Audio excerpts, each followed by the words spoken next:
How's it going, everyone? My name is DestinyElement. Hope you guys are all doing well, and we are back with another Honkai Star Rail video for today. And it's been a while, guys. It's been about close to 3 weeks, a little bit longer than I would like. I've been really busy. My summer classes are finally over. Like, I am free for the month of August, so I'm gonna have a lot of videos and a lot of content coming out for you guys, and I'm just gonna try to manage my time better and upload for you guys more once the fall semester starts. But I'm really glad that we're back here, and this video is going to be kind of like a chill video. I wanted to talk about Kafka, if I think she's worth summoning for, if you guys should summon, and where I think she's gonna be performing the best when it comes to content in this game, and like her performance, and how well I think she'll age in the future with upcoming characters coming out, because she's a pretty interesting character and she has a different way of completing content in this game. So I wanted to just kind of share my opinions and give my thoughts, because her banner is coming out next week. It should be here, I want to say,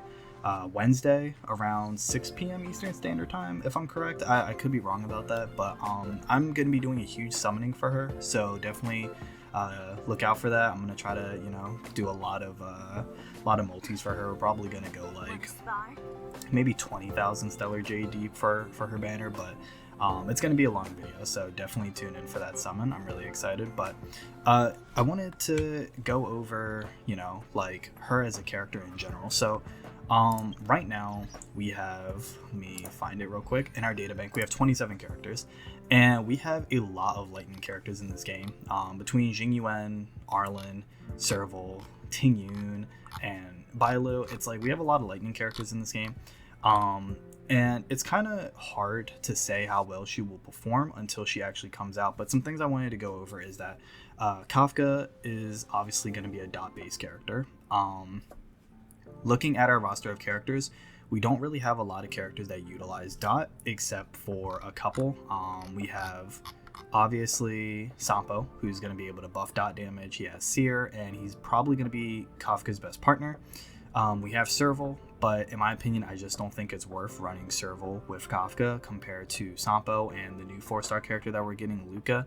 And then we also have characters like Hook and Himiko that can apply burn, but I just really don't think it's maybe worth having both of them on the same team with her. I can maybe see Himiko and Kafka working well, and then you have like a debuffer or a healer, but I just think Himiko is probably going to perform better with another Pyro DPS because of her talents. And then we also have another character, surprisingly, Asta. I think Asta can perform really well with Kafka, actually, mostly because of the fact that, one, her skill is going to allow a very large attack boost, and because of that, it's like dot damage scales off of attack. You're not going to be able to crit, you're not going to be able to really benefit from crit rate, crit damage when it comes to dot scaling. So not only do you have the massive speed buff that you're getting from her ultimate, but then you also have her talent. So it's like having that extra charge of attack going up for your whole team. Like currently for me, it's obviously at level 6,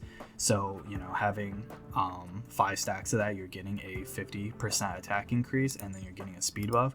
This is pretty optimal in my opinion. I think Asta and Kafka can work well together because having more speed gives you more turns so that you can stack more dot, and obviously Kafka is gonna need those extra turns so that she can proc as much shock damage as possible, and like having speed for your team is overall good because you want Sampo and Luca to also be able to keep up. So I think Asta will be a pretty good contender on a team with her. I think Silverwolf can also be really good with her. I think Silverwolf is, I said it before, I think she's the best debuffer in the game. And I think for her defense shreds that she has, I think for the bugs that she plants and the weakness implants that she gives, I think she can honestly probably be one of Kafka's best supports, in my opinion. Obviously, we have Sampo and Luca. Sampo is... I like Sampo more than Luca. I think him being able to increase the damage that targets take from dot, I think is really valuable. His skill is also a multi-hit, so it bouncing between enemies and applying Seer, I think, is also really important. And it's like this technique, I mean, you're most likely not going to use it. You're most likely going to use Kafka's, but it's still pretty useful. And then he also has like energy regen, and him being able to extend the duration of his dots I think is really important. And then it's like enemies with Windseer deal 15% less damage to Sampo, so it's like mini damage mitigation. But right now, when it comes to the current characters that we have, Kafka's team is severely limited, I will say. I think any person that's summoning for Kafka right now needs to understand that right now we are going to see a bare minimum of her performance because we don't have a lot of 5-star dot characters that can really capitalize with her. So if you are summoning for Kafka, if you're someone like me and you're summoning for Kafka, she is going to take a lot of investing. Dot characters are relatively easy to build because you don't need crit rate or crit damage, so you're mostly focusing on attack percent, speed, break effect, and effect hit rate. So these are all stats that are pretty easy to acquire, and Kafka's requirements for effect hit rate really aren't that high. I think it's only 39% that you need, so between her traces and if you were to get it on 3 or 4 substats of your relics, you should be pretty good. I think right now at launch, her best team is most likely going to be Sampo, Silverwolf, and then a healer or a shielder like Gepard or, Bailu or Natasha or Locha, So it's like you have the healer, you have Silverwolf who can debuff and shred and slow enemies, and then you have Sampo and Kafka that can supply really good amount of dot damage. In other instances, I could see Sampo, Asta, and then, someone like Gepard or Locha or Bailu or Natasha. Like, you're gonna need a healer no matter what. So one of your slots has to go towards one of these 4 characters, without a doubt. So I think it's kind of a matter of flexibility. This may be somewhat controversial. I honestly don't really mind the idea of running Bronya with Kafka, and the reason why I say this is because even though Bronya's ultimate buffs crit damage, it does also buff attack. And something else that's really important that you have to get into when you're actually buffing characters is the reason why you don't want to Hail Mary into one stat. The reason why you don't want to invest fully into attack percentage, or you don't want to invest fully into crit damage or break effect, is because characters in this game, or the way that this game is played, they have diminishing returns. So because of those diminishing returns, it's better to spread your stats out. So something that Bronya offers is not just obviously defense, the overall damage increase, and the attack buff from her ultimate, but she offers dispels, and then she also has overall damage increases. So Kafka, because she's really lacking damage buffs in her kit, having a character that can buff overall damage means that not only will her skills hit harder, but her dot damage will hit harder. But I would have to see how that works. I would have to test that out once she actually comes out next week, because it's like, sure, the crit damage is kind of going to be wasted because her dot damage won't be affected by it. But, you do have characters like Sampo or Silverwolf or Kafka who can still do damage with her skills and her ultimate, because her ultimate actually has pretty decent scaling on it. I really have to see. You definitely don't want to run a hyper carry comp on her. Like Ting Yun, Yukong, Bronya, like they just won't work with Kafka. Silverwolf and Bronya, I think, is very situational. I don't really think it's going to work. Like, unless you're building crit rate and crit damage on Kafka, which you really won't, it's not worth it in my opinion. And even though Silverwolf has amazing debuffs, you kind of want to stack a bunch of dot damage on Kafka. So I personally, it's like Bronya is very situational. I would have to see how well she performs on a team with like her, Sampo, Kafka, and like a healer. But I think for right now, her best team comp is definitely going to be Silverwolf or Asta for support or debuffer, Sampo, and then a healer. Luca looks pretty impressive, but I would have to get my hands on him to obviously use him. So that's just kind of what we're looking at right now. But I think it's really important to note that, like, even though Kafka's support is limited, and even though her teams are also very limited as well too, it's like she's only going to go uphill. So for anyone that's summoning for Kafka, I really hope you guys keep in mind, like, this is a character that utilizes dot damage. You're not really going to build her like Sealy or Jing Yuan with a bunch of crit rate, crit damage. And this character just requires a lot of patience, Your gameplay may be slightly slower because you're not nuking everything with like Sealy, Ting Yun, and Bronya. But I think the potential is there. I think we have a lot of characters coming out in the future that can supply dots, and I think, you know, as we do get better dot damage dealers in the game, like better 5-star dot damage dealers, Kafka is only going to perform better. And something that I also want to talk about is her viability.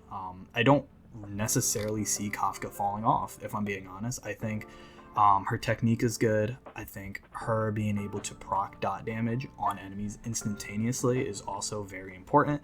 And I think the synergy that she also has with dot damage and future dot damage characters is also really important. So if anything, if you are investing in a dot team, if you are investing in the dot playstyle and gameplay, she is definitely a must-have. She is a staple for that team and probably will never fall off. But if you're someone that just likes her for her character design, if you are someone that just likes her because she looks cool or you like her impact on the story, I would probably take a second or third thought, you know, maybe wait a week when her banner drops and, you know, wait till everyone has their hands on her and, you know, ask yourself if you really want to summon for this character, because even though dot characters are really easy to build, the team requirements for it are very hefty, you know, so it's like, do I recommend summoning for her? It really depends. If you like the character, if you like this character and you've been waiting for this character and, you know, this is the character that you want to main and use for all bits of content, go for it. Absolutely. If you're someone who likes her character but you're unsure if you can actually utilize her, I would give it about a week and a half to see all the theory crafters, all the YouTubers come out with content, and, you know, see all of, like, the guides and build videos, because she is a character that, you know, we don't really know how well she's going to be because we don't have a lot of dot characters in the game. So she's kind of like the first 5-star dot character that is actually like specializing in it. So her value is only going to go up in time. So, you know, I would definitely give it a bit. If you're someone that likes dot gameplay, go for it. Like, if you go into Simulated Universe and you're only running Nihility, go for it. Like, you know, it's a fun play style. But for other people that are unsure, I recommend waiting for her rerun. Like, granted, like, looking at the leaks right now, we don't have any reruns coming up. Like, Sealy is not data mine to be coming back anytime soon. So in my opinion, I feel like if you were to skip Kafka, maybe wait for a different character like Jing Liu or even 5-star Dan or Fu Xuan, like, you have plenty of time. You have plenty of time to wait for Kafka to come back on her rerun, and then if dot teams are a lot better, then you can, you know, summon for her. But it's like, she's just such a gamble right now. Because even though she has, you know, a very easy time building and she has a very synergistic kit with other dot characters, her team is just really limited right now. So I understand the idea, like, you know, playing with one team or one character could get really boring, because for me personally, it's like, I really do like Kafka's character and I'm going to summon for her regardless. But there are other characters that do dot damage that I'm not really a fan of. Like, I'm not really a fan of Luca, and I'm also not crazy over Sampo either, but I will say, like, Sampo has grown on me. But these are just things to take into account when summoning her, because I feel like a lot of people are going to try to run her on, like, a hyper carry team. You know, they may try to do Ting Yun and Yukong and Bronya, or they may try to do Bronya and Silverwolf, or, you know, they may try to just slap Jing Yuan with Kafka because they're both lightning damage dealers. But her team comp is just very specific, and it's definitely going to take a lot of investing and a lot of patience for other characters to roll in so that we can actually pair them well with her. So those are just kind of the little things that I wanted to talk about right now. I just kind of wanted to go over, you know, her character and how well she may perform at launch and team comps for her, and I just kind of wanted to talk about her viability later on as we get more patches for this game. But if you guys do enjoy the video, leave a like, comment, subscribe. I know this was a pretty short video, but I'm going to be uploading a bunch of videos now that I'm done my summer courses. So, you know, I'm going to have this summon video out for you guys. We are going to be doing a huge summoning for Kafka. I'm going to be doing a build and a guide for her, and I'm going to go over some team comps, obviously, for her. And there's a couple other characters that I also want to cover, and some other news and updates that I want to post on this channel. So sorry for, you know, going on this 3-week hiatus. It's just I wanted to be able to focus on my classes. But thank you guys for watching. Thank you guys for the support like usual, and I will see you guys in my next video. Peace.